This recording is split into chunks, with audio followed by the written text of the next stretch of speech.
Hello there, Dr. Carlo Ojed here. This is a bonus video. A video that we're going to talk about focus and productivity in the emergency department for healthcare professionals. In this bonus lesson, I'm going to go over some guides or tips to improve your focus and productivity while you're at work. I have picked some of these guides from other videos I've watched on some other websites, but then made it my own. Some of these might seem silly or obvious, but I've written this lesson as if I had the opportunity to go back in time 18 years ago and sit down with my younger self for 30 minutes and tell him some good tips for the rest of his career. That, and I would tell him to buy Google, to buy Amazon, and CryptoCoin when it comes out.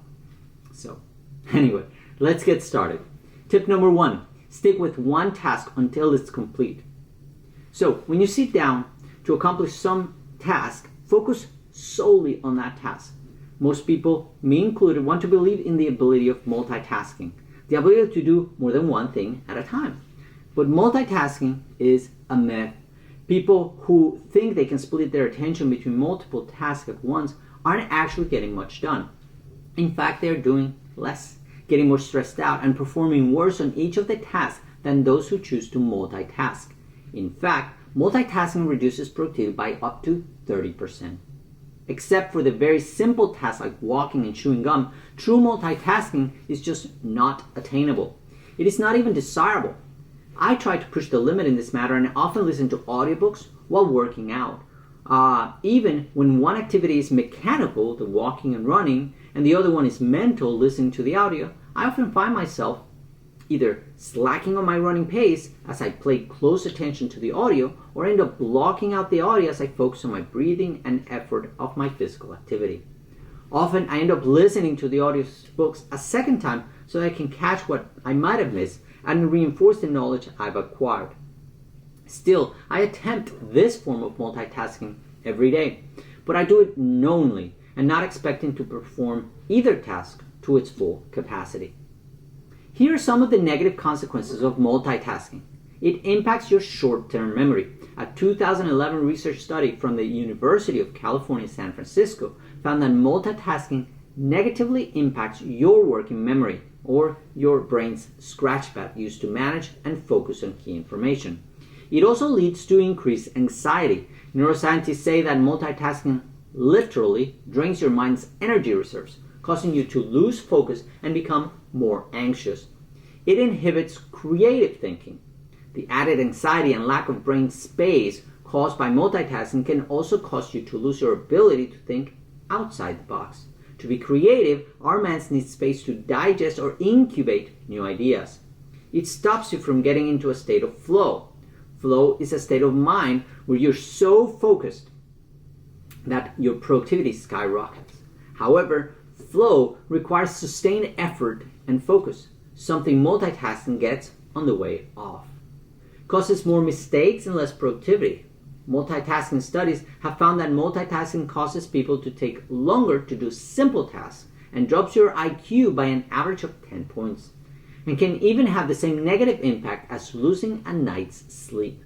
So, if you want to get things done at a higher quality in less time, then single task.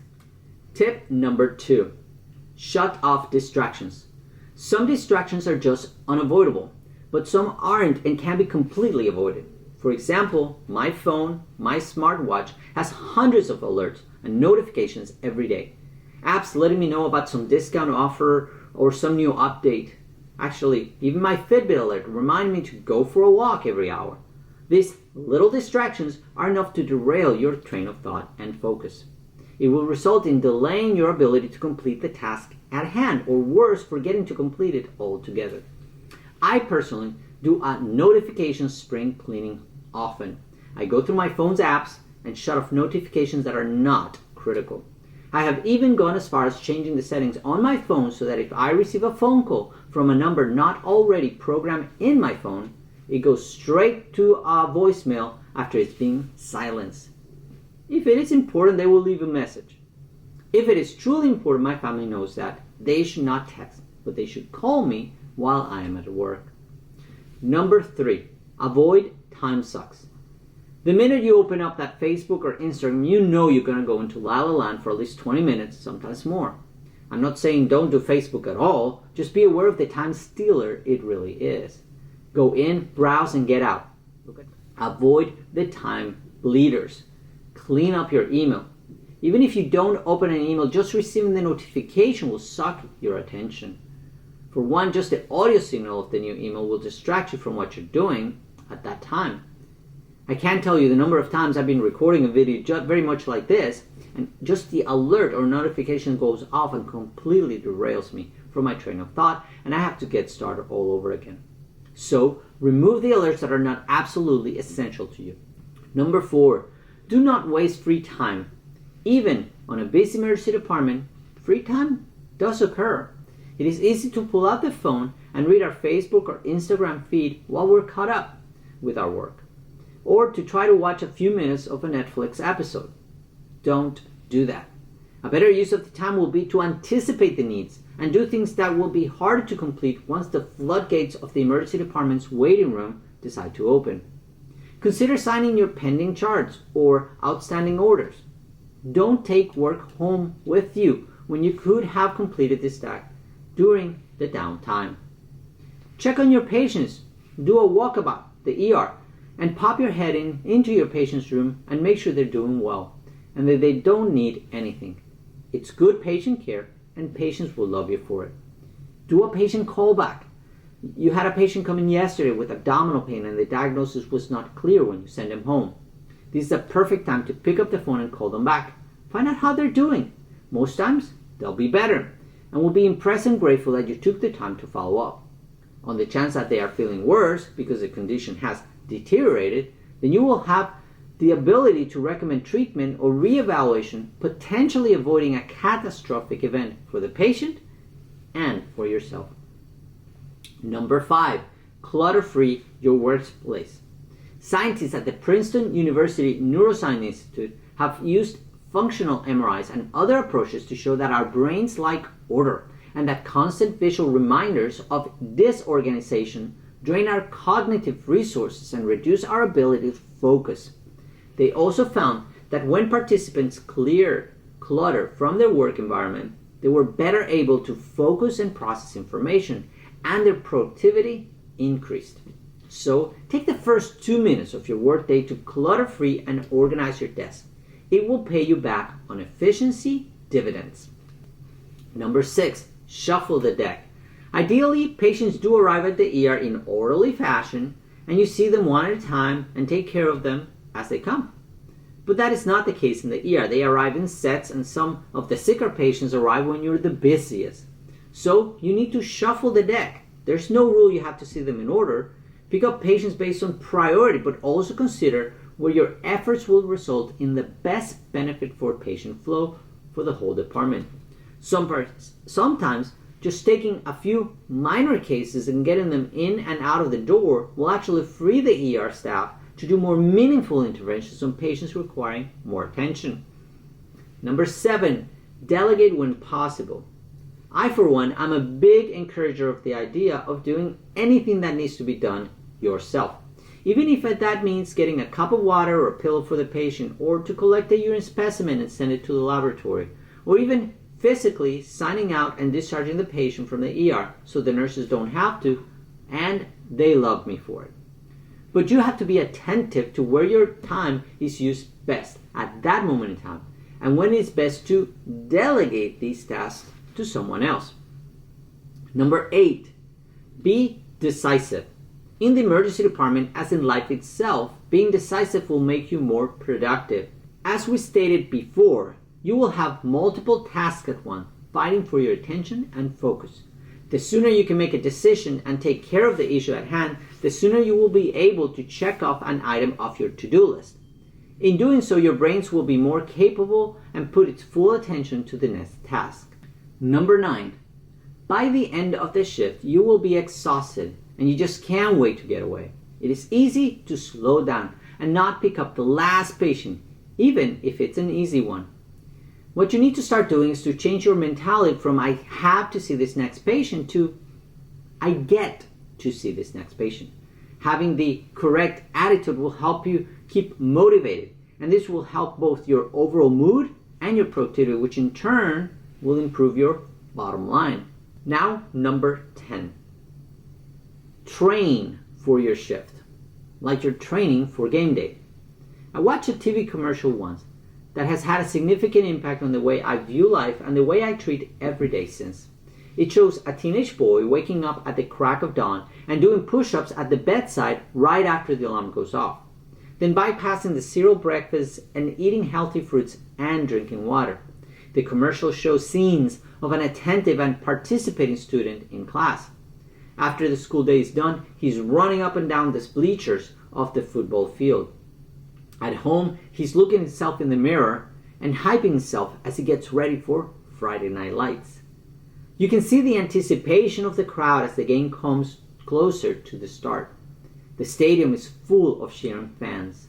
Then he emerges into the field, but he isn't wearing a football uniform. He's carrying a big brass tuba, clearly way too big for his size, and he marches on with the school band.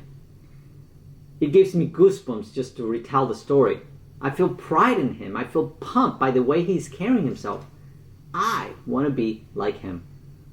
Now let's imagine two scenarios. Imagine a physician who barely got 5 hours of sleep before waking up to the alarm on the phone. We'll call him Dr. 1. Quickly, he or she showers, gets dressed, and grabs a cup of coffee on the way to work while listening to the news or some comic relief or some nonsense. Not fully awake and distraught now by the news he heard on the radio, he or she shows up to work just in time to begin his or her shift. He or she finds that there are 3 patients waiting to be seen and that have been in the department for at least 2 hours. And right then and there, an ambulance arrives with a cardiac arrest patient. Now let's imagine doctor scenario number 2. He or she goes to bed early and gets at least 7 hours of sleep, but wakes up 40 minutes early to spend it as follows: 25 minutes of cardio exercise while listening to an audiobook or TED Talk. Then a 5-minute meditation and 5-minute gratitude exercise. Takes a shower, but forces him or herself to at least 30 seconds of really cold water before coming out of the shower. On the way out to work, he or she listens to medical education on audio, eats a fruit, and hydrates with a large bottle of water. Because he or she woke up early, he or she makes it to work on time, 5 minutes early, enough time to clean his workstation and set up the computer area. He's able to put some orders on the patients who've been waiting there and are currently in the wait room. This allows the nurses and ER staff to begin the assessment and treatment of these patients, and now, once ready to start the shift on time, the cardiac patient arrives via ambulance. For years, I've been the doctor described in scenario number 1, showing up to work on time and ready to work, able to meet the demands of working in a busy emergency department.